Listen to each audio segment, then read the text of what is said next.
The unemployment rate has remained steady in June at 3.5%, our top story today, apart from all these police events.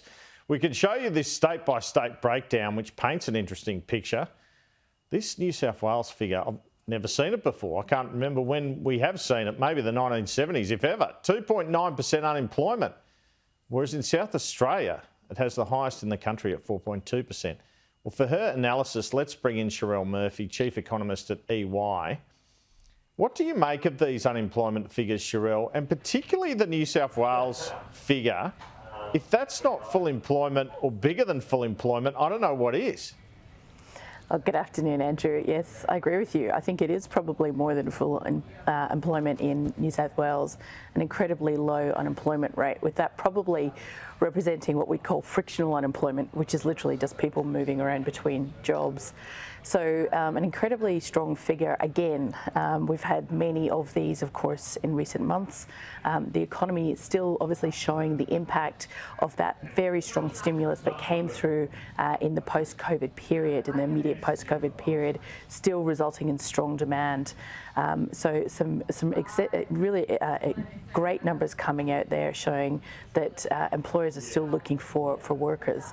Of course, there is a bit of a downside to that in the sense that it can lead to a bid up in wages, and that bid up in wages itself can be part of the problem that the Reserve Bank is trying to deal with, which is high inflation. Well, just on that, do you agree with Michelle Bullock that unemployment needs to rise for inflation to come down? It's a bit of a formula. You know, essentially, when we see the unemployment rate rise, it means that the economy is softening, and when the economy is softening, it also tends to mean that inflation is falling.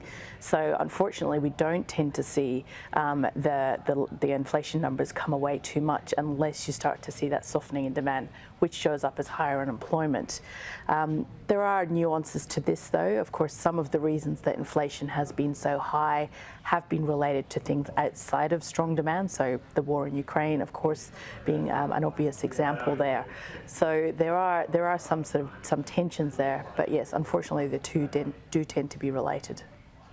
How low can we realistically keep unemployment once migration increases? Well, we've already seen migration increase a lot. The Treasury estimate around about 400,000 new migrants arrived last financial year, and about another 315,000 will arrive this financial year. So we have actually seen a rush of new migrants into the country, yet the unemployment rate has remained low.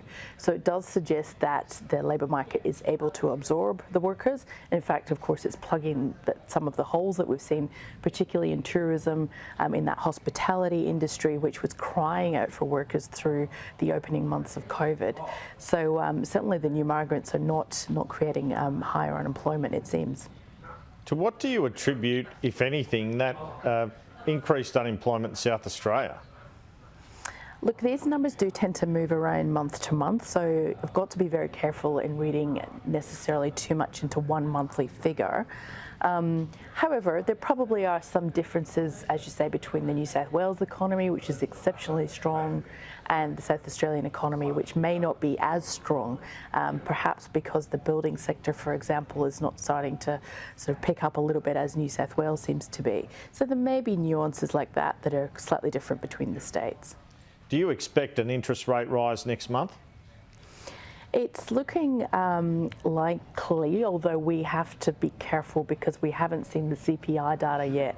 And so that will be really important to how the Reserve Bank analyses the complete picture of the economy. Certainly the markets are more than 50% priced for a rate hike in August. And I would think that the pressure is certainly to the upside, and the risks are that, yes, we do see another rate hike. The opposition keeps saying the government is spending too much and that's fueling inflation.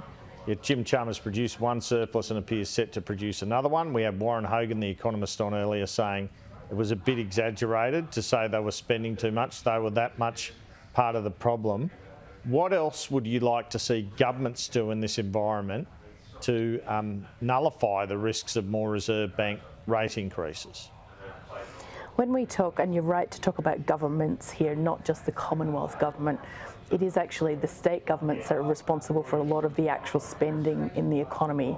And so ideally what we would see is some coordinated effort across the states and the Commonwealth to say, hey, you know, we are spending quite a lot here. There may be areas that we can pull back temporarily until the inflation problem dissipates. Now, of course, coordination between state governments is easier said than done, but you know, it's not just the Commonwealth here we're talking about.